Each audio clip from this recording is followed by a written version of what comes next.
lakini kadiri tunavyoendelea na maisha, kila mmoja anajua mwenyewe tunamwacha Mungu, tunakwenda kando na Mungu kwa umbali tofauti, kila mmoja. Na inawezekana hapo wengine tuko mbali sana na Mwenyezi Mungu, wengine tuko karibu, na wale walio karibu wasimame vizuri, wasiondoke mbali karibu na Mungu. Kwa hiyo kipindi cha Kwaresma sote tunafanya jitihada kumkaribia Mwenyezi Mungu kwa njia ya sala, kufunga na kujinyima, kutoa sadaka, hasa matendo ya upendo, matendo ya huruma. Na ni kipindi kupatanisha na Mungu pia na wenzetu. Kwa hiyo kipindi kizuri tutaanza leo, tutajipata majibu, alama ya unyenyekevu, alama ya toba. Tena nikipata majibu anakiri kwamba mimi ni dhaifu, mimi ni mavumbi na nitarudi kwa vumbi. Kwa hiyo tunategemea neema na baraka za Mungu. Kwa hiyo tumuombe Mungu tunapoanza kipindi hiki hawezi kusaidia nguvu ya Roho wake Mtakatifu, tukaribie yeye, tuwe thabiti, tusiumbishwe na vishawishi mbalimbali hata kupoteza imani yetu kwa Mungu, lakini tuwatazame kwa upendo wale wanahitaji huduma zetu, tukawasaidie kipindi cha Kwaresma. Tunamwakaribisha sasa Mhashamu wa Askofu aongoze na kufungue kipindi mahususi na tujipatie baraka. Paulo anasema huu ni wakati wa neema. Wakati wa neema ni sasa, kila mmoja afanye jitihada kupokea neema. Mhashamu wa Askofu, karibu tuanzishie sana dhambi zetu, tupate kusaidia kuadhimisha mafumbo matakatifu.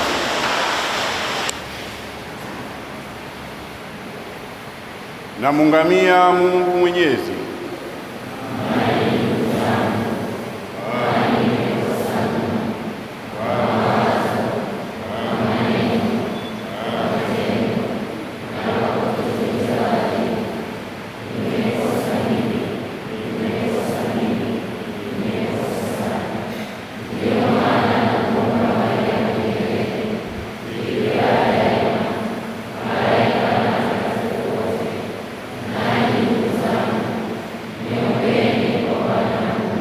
Mungu Mwenyezi atuhurumie, atusamehe dhambi zetu, atufikishe kwenye uzima wa milele.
Ee Bwana, utujalie sisi waamini wako tuanze vita vya kiroho kwa mfungo mtakatifu, ili katika kushindana na jeshi la pepo wabaya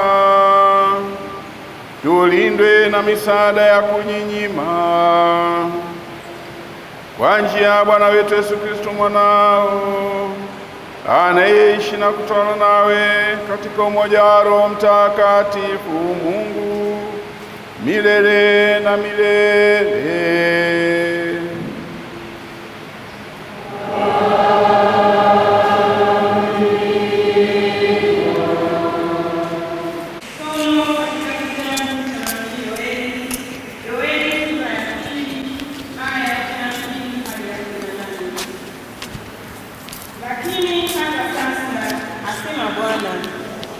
Nirudieni mimi kwa mioyo yenu yote, na kwa kufunga na kwa kulia na kwa kuombolea.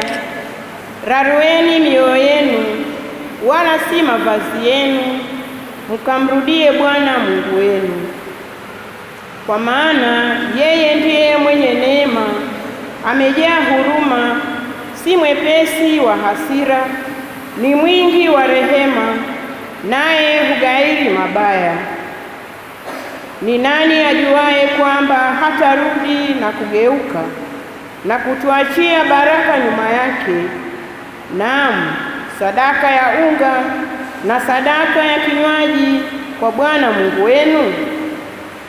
Pigeni tarumbeta katika Sayuni, takaseni saumu, kusanyeni kusanyiko kuu, kusanyeni watu, litakaseni kusanyiko, kusanyeni wazee, kusanyeni watoto na hao wanyonyao maziwa.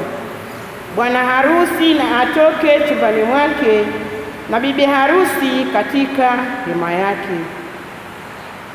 Hao makuhani wahudumu wa Bwana na waliye kati ya patakatifu na madhabahu, na waseme, uachie watu wako, e Bwana, wala usiutoe urithi wako upate aibu, hata mataifa watawale juu yao. Kwani wasema kati ya watu, yuko wapi Mungu wao? Hapo ndipo Bwana alipoona wivu kwa ajili ya nchi yake, akawahurumia watu wake. Neno la Bwana.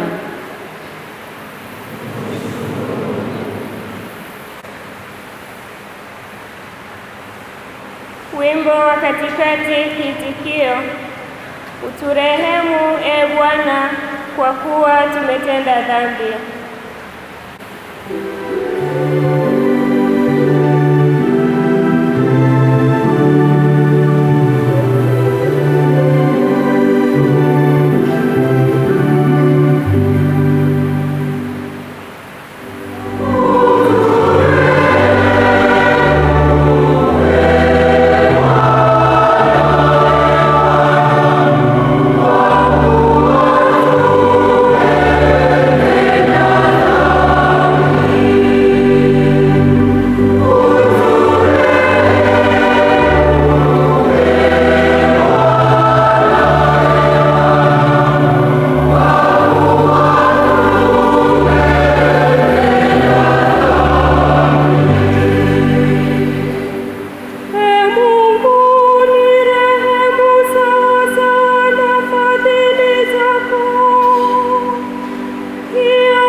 Paulo kwa Wakorinto. Ndugu zangu, basi tu wajumbe kwa ajili ya Kristo, kana kwamba Mungu anasihi kwa vinywa vyetu, twawaomba ninyi kwa ajili ya Kristo mpatanishwe na Mungu. Yeye asiyejua dhambi alimfanya kuwa dhambi kwa ajili yetu, ili sisi tupate kuwa haki ya Mungu katika yeye. Nasi tukitenda kazi pamoja naye, twawasihi msipokee neema ya Mungu bure. Kwa maana asema, wakati uliokubalika nalikusikia, siku ya wokovu nilikusaidia. Tazama, wakati uliokubalika ndio sasa. Tazama, siku ya wokovu ndio sasa. Neno la Bwana.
ilivyoandikwa na Mathayo.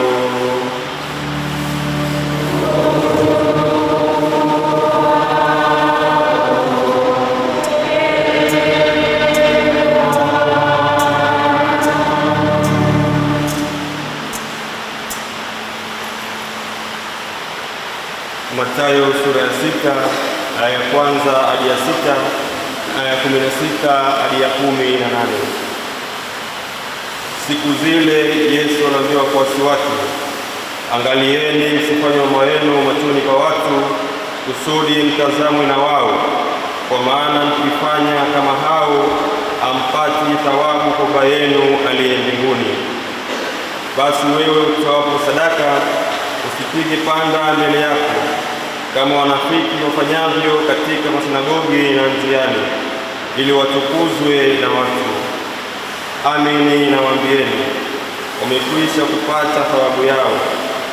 Bali wewe utoapo sadaka, hata mkono wako wa kushoto usijue ufanyalo mkono wako wa kuume. Sadaka yako iwe kwa siri, na Baba yako aonaye sirini atakujaza. Tena msalipo, usiwe kama wanafiki, kwa maana wao wapenda kusali hali wamesimama katika masinagogi na katika pembe za njia, ili waonekane na watu. Amini nawaambia, wamekwisha pata thawabu yao.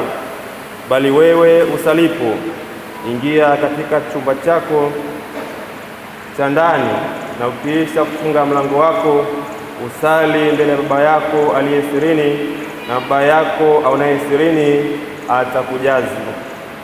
Tena ufungapo, usiwe kama wanafiki wenye uso wa kunjamana, maana hujiambia nyuso zao ili waonekane na watu kuwa wanafunga. Amini nawaambia, wamekwisha pata thawabu yao. Bali wewe ufungapo, jipake mafuta kichwani, unawe uso, ili usionekane na watu kuwa unafunga, ila na Baba yako aliye sirini, na Baba yako aonaye sirini atakujazi. Neno la Bwana.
Wapendwa taifa la Mungu, tumsifu Yesu Kristo.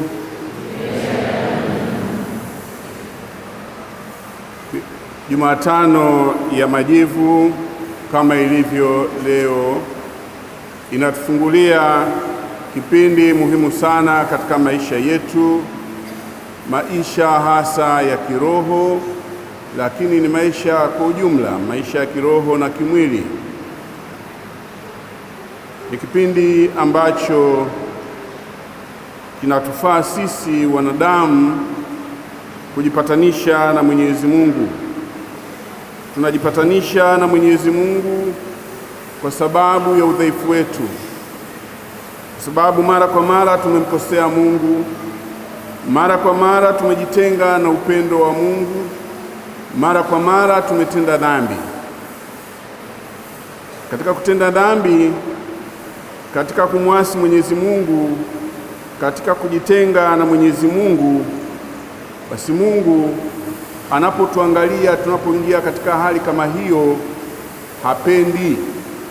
hapendi. Kwa lugha yetu ya kawaida tunasema kwamba ni hali ambayo inamkasirisha Mwenyezi Mungu, kwamba watu ambao wanawapenda, tena wanawapenda kwa upendo mkubwa sana, hasa wale ambao amemtuma mwanawe Yesu Kristo kufa au kujitoa sadaka kubwa kwa ajili yao, bado wanaendelea kutenda dhambi. Anaangalia mioyo ya watu hawa kama mioyo ya watu wasio na shukurani, mioyo midhaifu kabisa.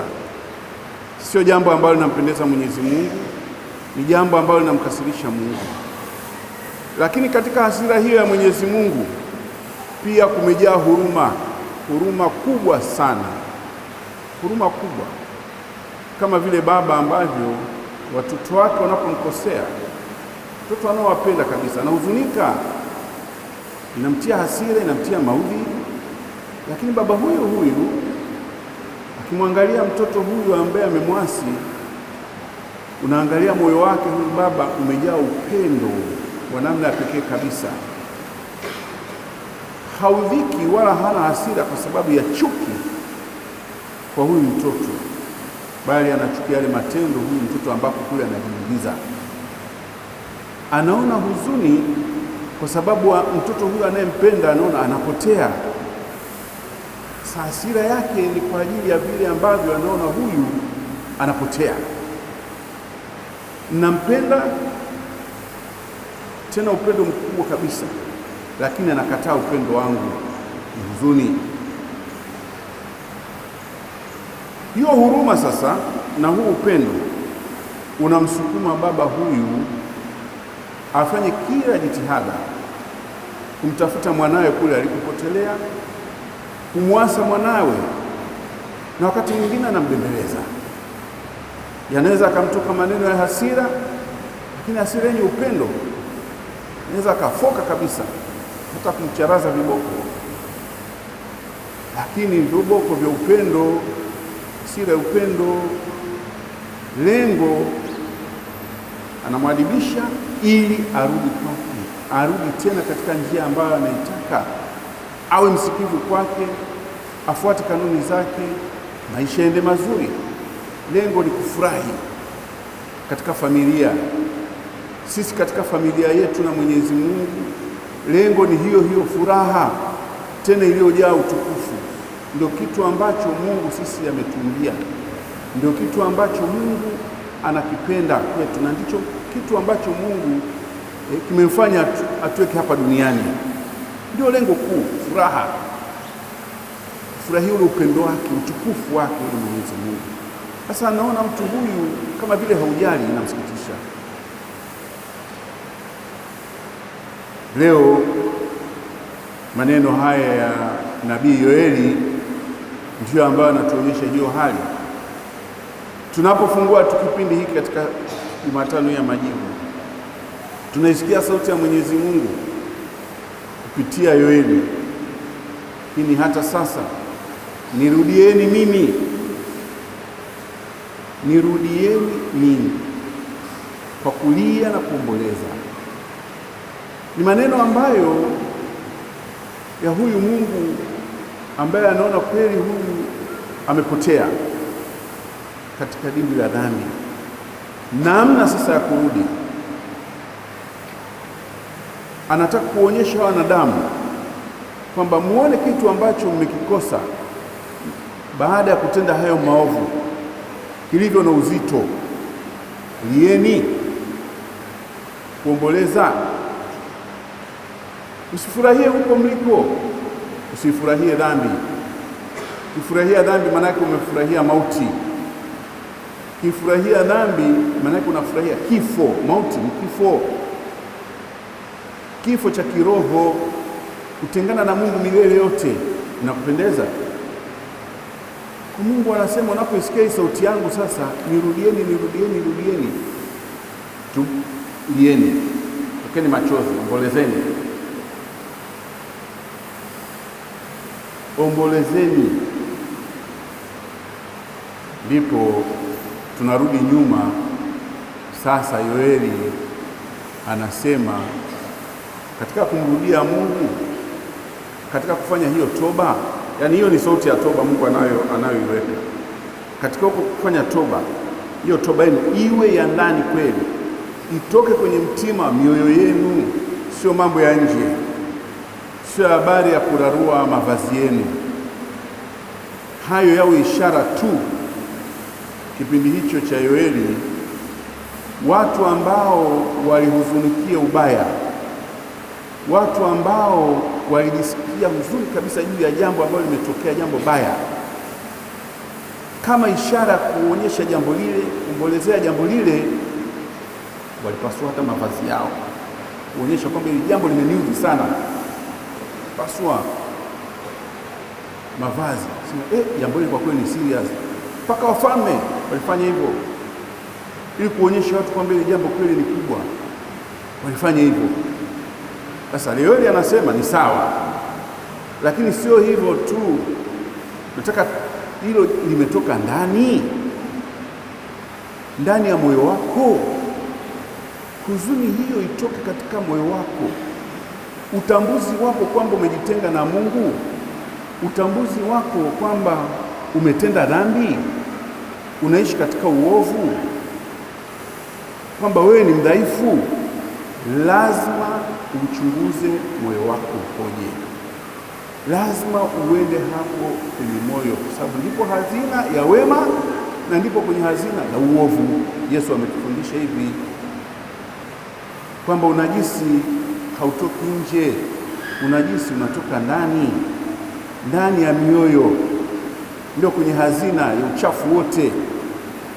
Ukitaka kuwa safi, safisha moyo wako, rarua moyo wako, sio mavazi yako.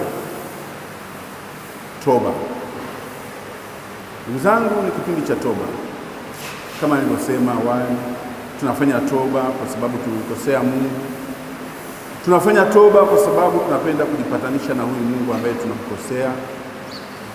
Tunafanya toba kwa sababu tunatafuta tena urafiki na Mungu Baba yetu ambaye anatupenda. Tunatafuta tena upendo ambao tumejitenga nao kutoka Mwenyezi Mungu. Lakini ni baada ya kutafakari. Na Mungu alivyo na huo upendo, hatuachi tu hivi. Yaani tutafanya tafakari tu kutoka wapi? Anaanza yeye kutupa sauti yake kama hii tuliyosikia. Nirudieni. Anatafuta nirudieni. Sasa ukisikia hiyo sauti sasa, unapokwenda huko moyoni mwako au unaporudi kwako, uanzie ndani sasa kabisa, ndani ya huo moyo. Unaona kwamba kweli, maana toba ya kweli ni yale masikitiko, majuto ya ndani kabisa. Ndio ile kulia na kuomboleza. Unaombolezea nini? Unahuzunikia nini? Dhambi. Yaani ukishajitambua kwamba kweli mimi ni mdhambi, ukishajitambua, basi omboleza, tubu. Sema kweli, hapa mimi nimekosa mimi. Yaani hata ikiwezekana machozi. Ndio maana watu wengine wanalia makosa yao baada ya kujitambua, anatoa machozi. Dhambi inaleta maumivu. Sasa maumivu ya kweli asiwe maumivu ya juu tu. Ndicho Mungu ambacho anatualika. Na hata katika kuungama, ndio maana tunashauriwa, yaani hukurupuki tu, leo ni siku ya kuungama, kwa unakimbilia tu pale kwenye chumba cha maungamo. Halafu unapofika pale, kwa sababu unajua wanaita formula ile namna ya kuungama, hadi nibariki kwa nimetenda dhambi, ngamia Mungu Mwenyezi na kwa wangu, sijaungama tangu umeona ndio umeshapata tangu halafu sasa katika kipindi hicho nimetenda dhambi. Kwanza unaanza kutafuta sasa pale kujiandaa na hata hiyo toba unayo. Kwanza unasali. Unaposali unamwomba Roho Mtakatifu. Maana kumwomba Roho Mtakatifu unaikaribisha sauti ya Mungu kama hii tuliyosikia leo. Lakini hata sasa nasema, Bwana nirudieni mimi.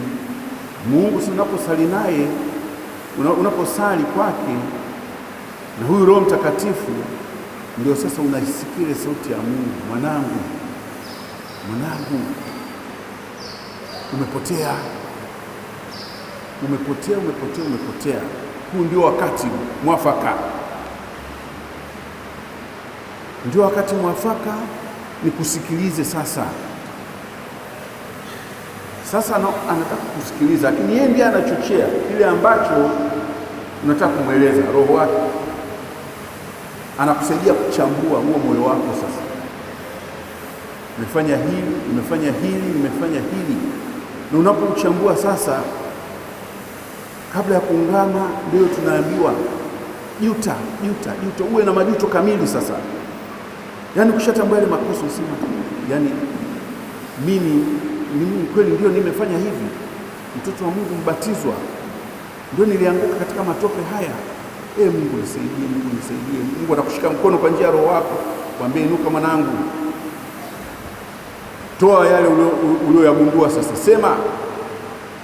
Naona pamoja na kwamba yeye anajua, lakini anataka wewe mwenyewe sasa sema, fungua moyo wako, nieleze ni nini. Ndio unaanza sasa pale, umepiga magoti, unajua mbele ya padri, ambaye katika somo la pili tumeambiwa sisi sote ni wajumbe wa Mungu, lakini kati yetu sisi kuna wale wajumbe maalum waliopakwa mafuta, wale ambao sasa ni makuhani, umepiga magoti mbele yake, ni mwakilishi tu katika sura ya binadamu, lakini ndani yake anabeba jambo kubwa kabisa, hilo la kisakramenti, hiyo yale yaliyofichika machoni mwetu, imani inayoona, unamwona Mungu, maneno yako unajua kwamba yanakwenda kwa Mungu kupitia mjumbe wako. Mungu ndio anakuambia sasa, sema, niambie mwanangu. Unaanza kuorodhesha pale yale uliyogundua na yale ambayo unayaombolezea, umeshaombolezea pale, nimefanya moja, nimefanya hili, nimefanya lile. Naomba toba kwako Baba, na wewe Baba hapa, toba kwa Mungu na wewe mjumbe wake Baba, kitubio, yaani yale malipizi. Tena nasema kama nastahili kupata, yaani ni ishara ya unyenyekevu, kama nastahili kupata, basi utasikia sauti ya Mungu kupitia mjumbe wake pale. Utasikia vizuri kabisa, atakuelekeza. Mungu amepokea toba yako, Unaona hiyo? Basi umshukuru, na maneno mengine ambayo anaweza akakwambia hapo. Sasa malipizi yako unapewa pale, kitubio kile, kitu ambacho utakifanya kumfurahisha sasa huyu Mungu, kama sadaka ambayo itamfurahisha Mungu ambaye unarudi kwake. Tunazungumza katika lugha za kibinadamu, utakapopatana na wazazi wako, wewe umetoka huko unakotoka, unasema kweli sijamuona babangu siku nyingi, na nimesikia babangu amekasirika, au nimetenda jambo fulani alikufurahisha baba, na huku niliko mambo hayaniendi vizuri. Wewe unatoka tu mikono mitupu, mkavu, unafika pale nyumbani, hodi, karibu, baba kutizama tu, baba nimekuja, naona sasa unajua mimi kuna 1 2 3 najua nimekosea, sawa. Unajua baba ana huruma kweli, hebu mfurahishe. Au mama, hebu mfurahishe. Umemletea kitenge, umemletea kilo ya sukari, kule kwenye baridi kule kumpelekea mzee koti, anafurahi kabisa na hiyo sukari hiyo, kunywa chai na chochote kile ambacho unaona kinampendeza, anafurahi. Sadaka unampoza. Ndio ile malipizi ambayo tunayafanya. Nenda katembelee nyumba ya maskini, kawasaidie. Nenda hospitalini, katembelee wagonjwa. Unakumbusha yale mambo ambayo unatakiwa kuyatenda. Au sala, unapewa sala. Kwa ndugu zangu, ule ni ufupisho tu wa kipindi hiki chote kizima. Ndio tunatakiwa tufanye hivyo kipindi chote hiki. Na Bwana wetu Yesu Kristo anatueleza sasa wazi hiyo namna ya kufanya ambayo nimeigusia hapa. Namna ya kwanza kabisa Bwana wetu Yesu Kristo anayotuelekeza katika Injili tuliyosikia, toba yetu, kipindi chetu hiki, funga yetu hii, kwa ujumla tumesema ni kufunga kipindi cha Kwaresma, tunatakiwa tufanye nini? Namba 1 ni sala. Kwa nini sala?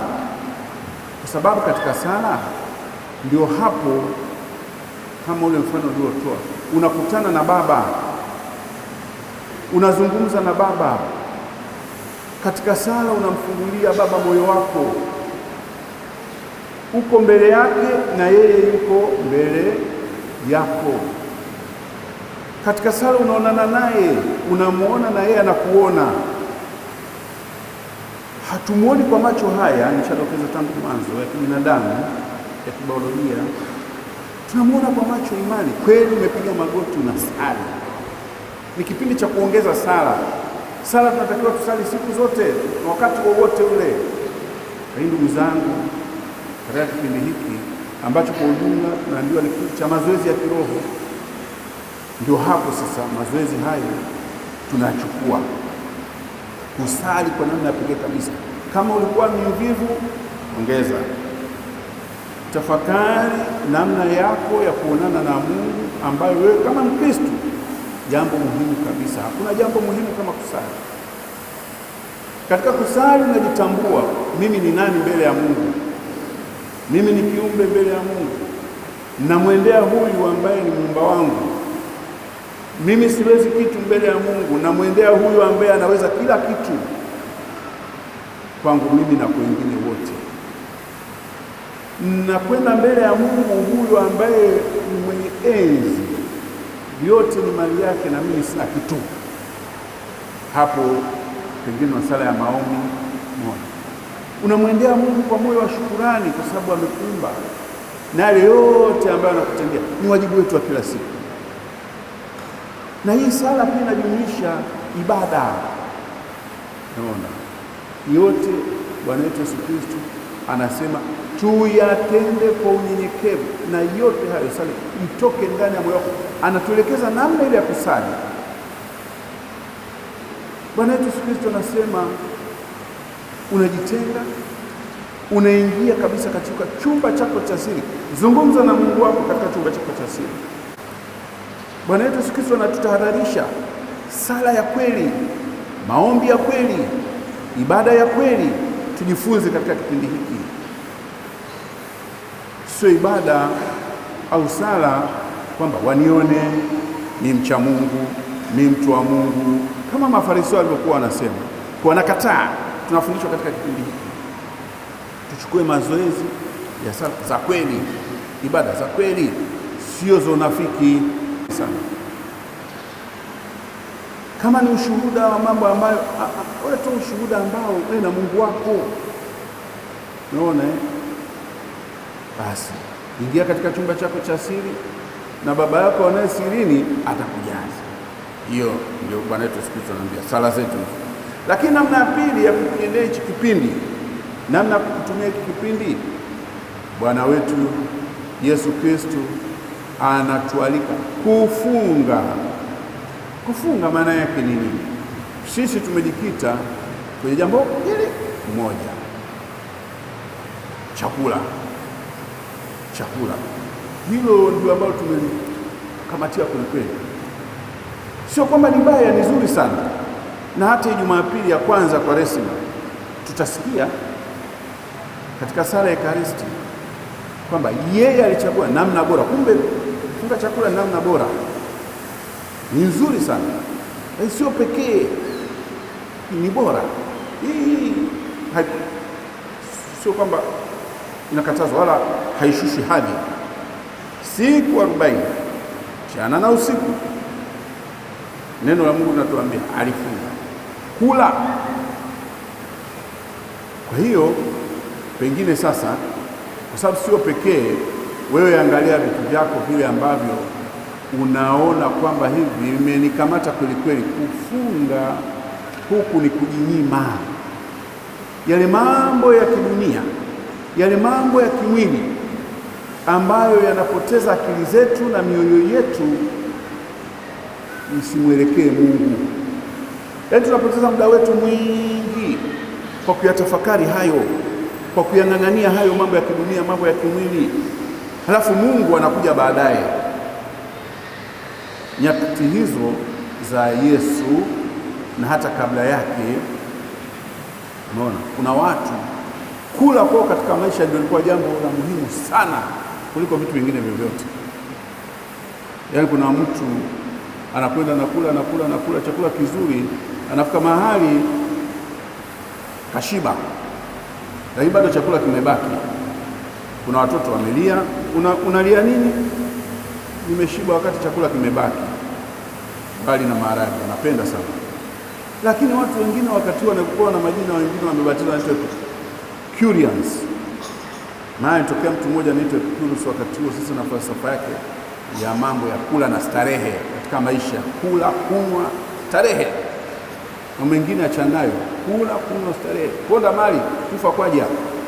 Kwa waliponda mali kweli watu wakati huo, kutanguliza kula na kunywa. Wakishiba, kwa sababu wanapenda kuendelea kustarehe chakula na kunywa, walienda kujitapisha, wakaweka vidole hivi watapike. Tena walitengeneza sehemu maalum pa kutapikia, kwa Kiingereza wanaita auditorium, yani maalum. Wanafanya masherehe huko, kula manyama huko na nini kunywa. Sasa mtu ameshiba, jamani, tutaendelea sasa, na mimi nataka kuendelea kustarehe. Wanazunguka huko nyuma, alafu wanarudi, wanaendelea na muziki, muone wanakula. Kwa hiyo watu walifungwa na mambo kama hayo. Hadi leo unajua, japo hawapo kwa namna ile, lakini kuna wale wanaothamini chakula bila kuliko vitu vingine vyote. Unamuuliza mtu hobi yako ni nini? Hobi vile vitu ambavyo unavipenda sana. Atataja. Nimeshangaa siku moja mtu ananiambia nakula, ndio hobi yake. Sasa ukimnyima kula huyu, yani hobi yake. Kuna wengine mpira, kuna wengine sijui nini, kila mtu anajua mambo yake. Sasa huyu anaongezea kula. Sasa walikuwepo wakati huo kula.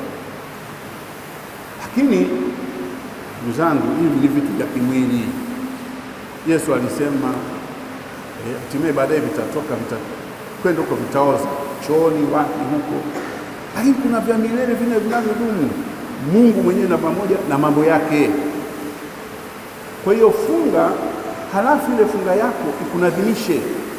Kama ni chakula kile, kusaidia maskini, ambayo nayo itakuja baadaye, kusaidia maskini. Kwa nini wewe useme kula mali au ponda mali kufa kwaje, wakati kuna maskini kule wanakufa kwa njaa? Kuna watu hawajiwezi kabisa kule. Hapana. Lakini tunafundishwa kujinyima mambo ambayo nimesema tangu awali yanatupotezea muda, tunashindwa hata kuambatana na Mungu, yaani tunavuka vipaumbele. Kwa mfano leo hii sasa sikuitoa ile simu yangu hapa, masimu haya, simu hizi meshaona dunia hii ilivyoharibika sasa hivi. Simu masaa 24, mtu uko kwenye nani, unamkuta mtu anazungumza peke yake, anacheka peke yake. Unaona tena mwingine anajibizana na yule aliyoko kule, hajui kwamba hamsikii.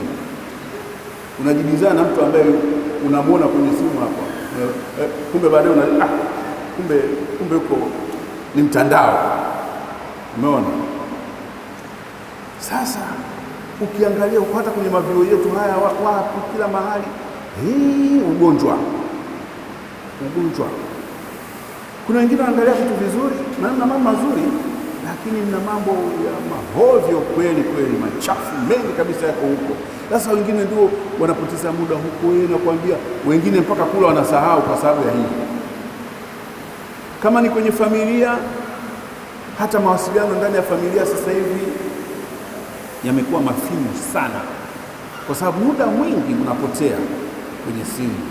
Na mifano tunaonyeshwa hata nyinyi wenyewe mnaona huko, baba pale, mama hapa, mtoto hapa, au watoto hapa, kila mmoja ana simu yake na mtandao wake. Yale mazungumzo ya kawaida kama tulivyozoea zamani yale, kwamba ni wakati tunakutana katika familia tushirikishane mambo mema, huzuni zetu, hebu tuambie leo umeshindaje, kuwasa watoto wetu na kadhalika. Hamna tena.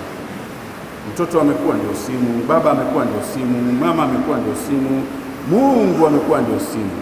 Kwa hiyo kama kitu kama hicho sasa unatafakari leo hii, kama ulikuwa unapoteza muda wako mwingi sana, unashindwa hata kuhudumia wenzako. Wakati mwingine unaharibu hata mambo ambayo unatakiwa uyafanye. Mungu, ngojea nijinyime mtandao. Wengine ofisini huko, wakiingia tu ofisini, kisha salimia na wenzake, amesaini nani, kienda kukaa kwenye meza yake, simu. Kuna kazi ziko hapo zimejaa, hazimalizi. Unaona Sasa baadaye unatakiwa kutoa ripoti, unajua nini, visingizio vile, kumbe simu, usitafukuzwa kazi. Sasa ukijua kwamba hayo kilikuwa ni kikwazo hiki, kipindi hiki cha Kwaresima, hebu tafakari vitu kama hivyo. Lakini ndugu zangu, yako mambo mengi ambayo yanatupotezea muda, yanatuweka mbali na Mungu. Mungu anasema, lakini hata sasa rudi kutoka huko, maovu yote ambayo tunatenda, mambo ambayo tupotezea muda, turudi kutoka huko. Lakini la tatu na la mwisho ambalo Yesu Kristo anatuasa sasa ni hiyo, baada ya kujinyima yote hayo, kwamba tuangalie hawa wasionayo sasa, kutoa na tutoe kwa moyo. Yote haya anahitimisha kwa siri, na babako wanaye sirini atakujaza. Tusitoe misaada, tusitoe vitu kwa show kama wanafiki. Usiende kwa maskini ukaanza kualika watu kama ndugu zetu hawa. Umeona habari, hebu bwana, una nafasi, hebu njoo. Kama unataka kuwafundisha watu, hapo sawa, waone mfano mzuri, hapo sawa. Lakini ulimwengu wa leo, ndugu zangu, ni kutafuta wengine umaarufu, kutafuta nafasi za kupatia fedha zaidi na zaidi, kutafuta nafasi za vyeo na kadhalika. Watu waonekane wanafanya mambo mazuri kabisa, misaada hii ambayo wengine wanaita chip. Kumbe ukishafanya mara moja, imeshaingia kwenye mkutano, kwa heri ya kuonana. Wale maskini pengine umeshawaahidi pale vitu vingi vizuri kabisa, ukishaondoka hapo mwenye mtandao amefunga vitu vyake, amerudi na ushaonekana kule, ndio kwa heri ya kuonana. Maskini wale watabakia kuuliza kama ni nyumba za wazee, kama ni nyumba za watoto yatima, kama ni vitu kama hivyo. Umepotea. Kilichokupeleka pale sio, hakitoki ndani ya moyo wako, bali kinatoka na yale matamanio yako ya kimwili. Ndugu zangu, kumbe kwa kuhitimisha ujumbe wote huu katika kipindi cha Kwaresima, Mungu anatualika kutenda mema. Kutenda mema kwa sababu yeye ni mwema. Mungu wetu ni mwema. Mungu wetu anapenda watoto wake wawe wema siku zote. Ujumla wa yote haya, tuwe wema, tuwe watakatifu, tuwe kamilifu kama Baba yetu aliye mbinguni alivyo kamilifu. Wema. Kumbuka hata yule kijana tajiri alipomwendea Yesu, mwalimu mwema, nifanye jambo gani jema nipate kuurithi uzima wa milele? Alikuwa anataka, yani ameshafanya mambo mengi, kwa anataka sasa ile jema lile. Tunatakiwa tufanye mema. Na maaskofu wenu sasa katika kipindi hiki wamewaletea ujumbe unaohusu wema. Wanasema, ndugu zangu, tusichoke kutenda wema. Maaskofu wao katika ujumbe wao, mapadi hawa katika kipindi hiki chote watawapitisha kwenye ujumbe mzuri kabisa ambao tangu mwanzo wa kipindi hiki tunapata mwaliko huu. Mungu anapozungumza na sisi, majivu haya ambayo tutapakwa, ambayo yanaonyesha ishara ya udhaifu wetu, kwamba tunakosa mema ndani mwetu, ni ishara tu. Itusukume sasa tutafute huo wema na tutende wema kwa nia njema, wema unaotoka ndani ya mioyo yetu na sio kwa ajili ya kupendeza tu, wema ambao utaonekana katika ukweli ambao tunakuwa nao, maisha ya kweli, wema ambao utaonekana dhidi ya hila. Mwanadamu amejaa hila. Wema ambao utaonekana dhidi ya uongo na maovu mengine, wema ambao utaonekana kwa kila mmoja kumheshimu mwenzake, jirani yako uliyekaa naye hapo. Umwone huyu ni wa maana sana, kwamba kila binadamu, kwa sababu tu ni binadamu, ana hadhi kubwa sana mbele ya Mungu. Na wewe kama mjumbe wa Mungu, tuliweza katika somo la pili, utendee wema, ithamini hadhi yake, heshimu kabisa hadhi ya mwanadamu. Umeona tutende mema, tusitendee wenzetu mabaya, na tunapotenda maovu au ubaya dhidi ya wenzetu tujisikie moyo wa uchungu, turudi kwa Mwenyezi Mungu, tufanye toba,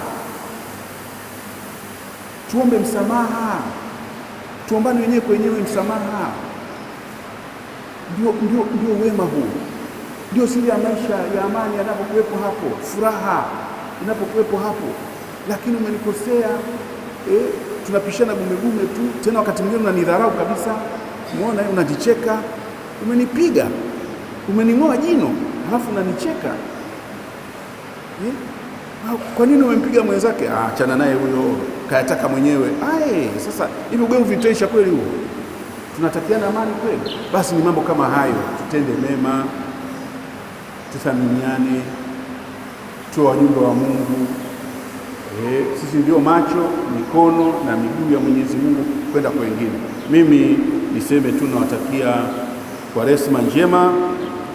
Tuendelee kusikiza sauti ya Mungu anayetuvuta tubadilike kutoka ndani, tufanye mabadiliko ya maisha yetu ili tuzidi kuwa wema wenye kumpendeza. Tumsifu Yesu Kristo. Basi sasa itafuata ibada ya kubariki majivu.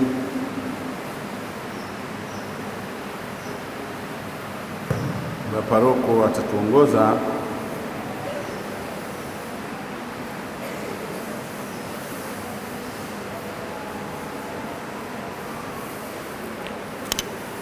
Majivu tunayojipaka kichwani kwa ajili ya kitubio. Mungu unayetuza unyenyekevu wetu na kutulizwa na matendo ya toba, ielekezee maombi yetu siku ya huruma yako.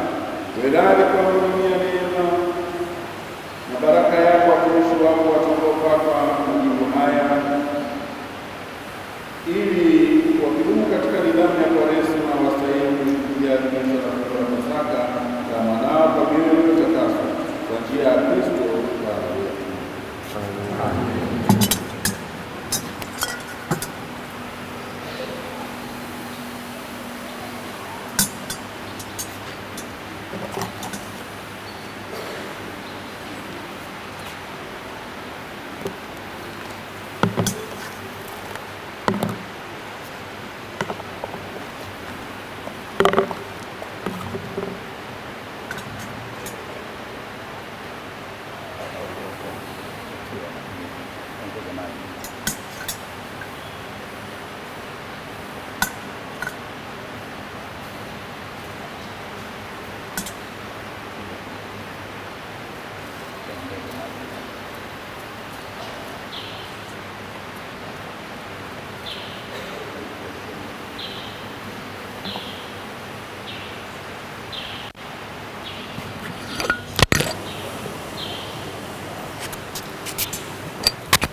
Twende kwa utaratibu kidogo.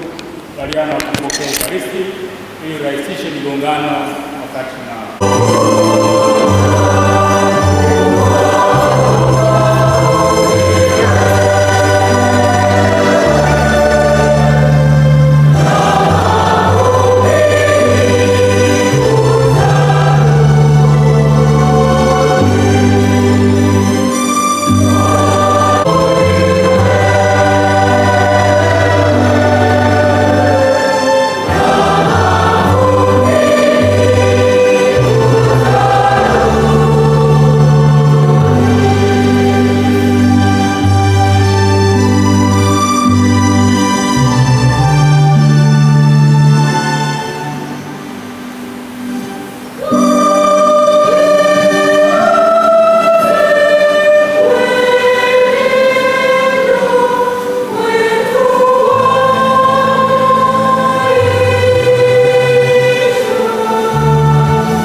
muda wa Kwaresma kujirekebisha kiroho, yaani kuacha mazoea yetu ya dhambi na kujitahidi kukufuata kwa moyo mmoja, Bwana.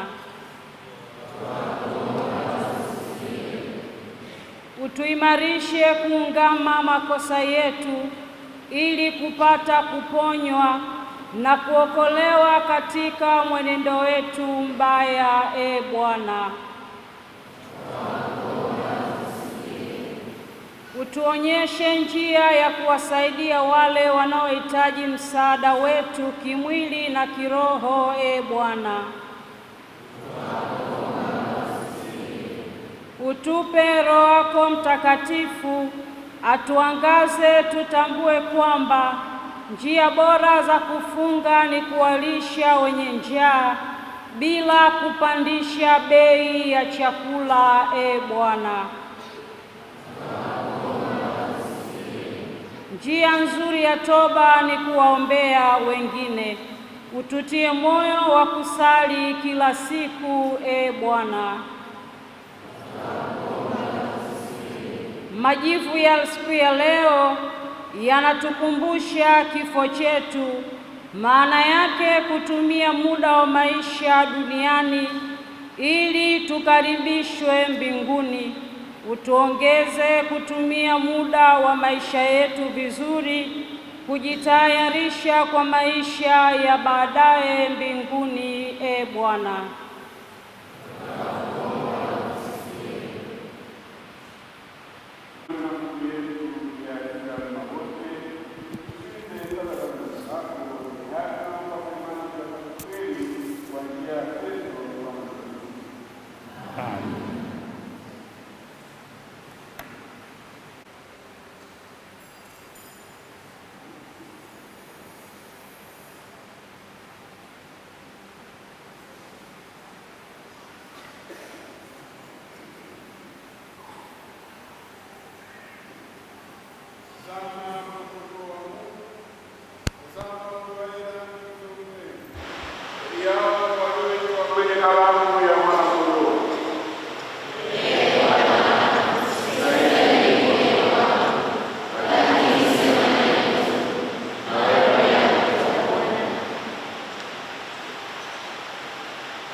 na vilevile kutafakari waraka maaskofu wetu ambao wanatoa kila mara kipindi cha Kwaresma, vipindi maalum. Lakini kama tulivyosema kabla yake, Jumapili hii ya kwanza Kwaresma tunawaalika rasmi wale wenye kazi za pekee za jamii kuwa na misa kila Dominika saa 12 kamili asubuhi, na misa inafuata saa 1 na nyingine saa 3. Misa saa 12 kwa ajili ya wale ambao wana kazi maalum katika jamii yetu, huko hospitali, viwandani na kadhalika. Kwa hiyo tunaanza rasmi siku ya Dominika ya kwanza ya Kwaresma. Tunawatakia mafungo mema yenye baraka na neema. Bahasha za Pasaka, nadhani halmashauri wa leo watajiandaa kuweza kuzigawa hapa ndani. Tumsifu Yesu Kristo.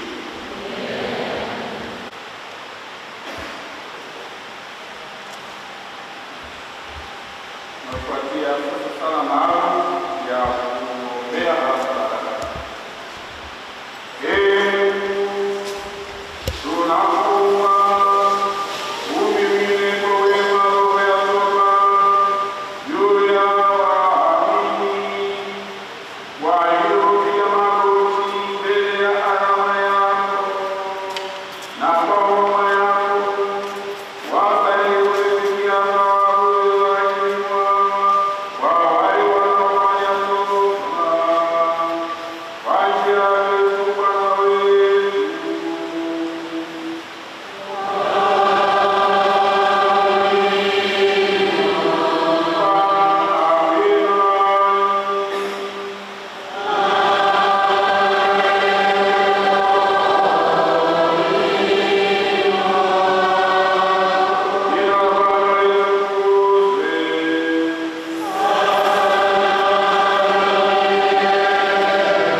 naitwa Bi Angela Clement, ni mwenyeji hapa Mtwara.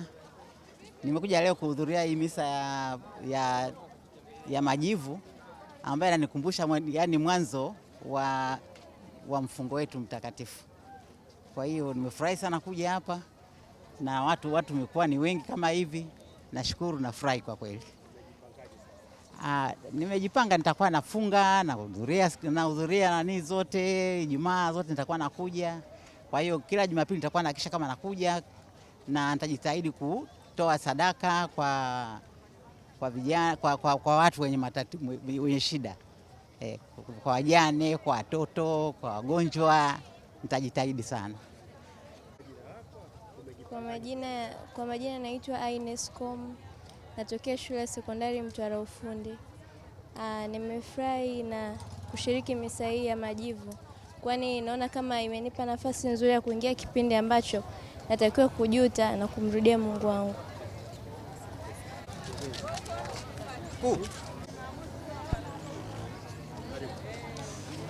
Asante. Kwa jina naitwa Francis Alfred, ni muumini wa Katoliki mkoa wa Mtwara. Leo tulikuwa ni siku ya Jumatano ya Majivu. Kwa sisi wa Katoliki, siku ya Jumatano Majivu ni siku ya muhimu sana katika imani yetu, kwa maana inatukumbusha kwamba kwanza sisi ni mavumbi na mavumbini tutarudi, lakini pia ni katika kipindi hiki cha siku 40 kuanzia siku ya leo ndio kipindi ambacho tunapaswa kusali sana, lakini pia kutoa sadaka na kusaidia watu ambao wana uhitaji. Kikubwa ni katika kumrudia Mungu na kufanya matendo mema, ili basi maisha yetu hapa duniani yawe ni amani na tuweze kuishi kwa amani kwa mapenzi ya Mungu kadri ambavyo anatubariki. Asante. Naitwa Gregory Milanzi. Leo ni siku ya Jumatano Majivu. Dunia nzima wa Katoliki tunaadhimisha siku ambayo tunaanza mateso ya Mwokozi wetu Yesu Kristo. Na kwenye mfungo hasa sisi wa Katoliki, neno ambalo tunalifanya ni vitu vikuu vitatu. Cha kwanza ni kufunga, cha pili ni kusali, la tatu ni kufanya matendo ya huruma. Kwa hiyo kama unafunga lakini hujasali, hujafanya matendo ya huruma, bado unakuwa hujatimiza mfungo wa Kwaresma. Kwa hiyo ni njia ambayo tunaenda kujitakasa, kujuta dhambi zetu, lakini pia kwenda kuungama kupitia toba pamoja na maungamo yetu. Kwa hiyo ni siku nzuri na siku ambazo tunaenda kuanza mfungo wa siku 40 kama ambavyo Yesu alifunga kwa ajili ya dhambi zetu. Naitwa Father Edward Kavende Lihumbo. Kwa siku ya leo nakumbuka kweli tulipoanza wakati ule tungali wadogo, ilikuwa ni siku ya pekee sana kujiandaa kumfuata Yesu katika njia ya mateso. Natumaini baraka ile inaendelea mpaka sasa kwa wote ambao wanafanya hivyo, na wingi wetu unanikumbusha kwamba imani hii imeamshwa kwa namna pekee hasa kwa siku ya leo. Na nawaambia wote ambao wamefika kwenye ibada hii wafurahie matunda ya imani ambayo watamwona Yesu yupo karibu, hata katika wakati wa shida na vishawishi waweze kushinda. Na nawaombea hasa wale wanaokaa kwa shida katika familia ziungane, zionyeshe sasa umoja ambao Kristo amekuja kujenga kati ya waumini wake.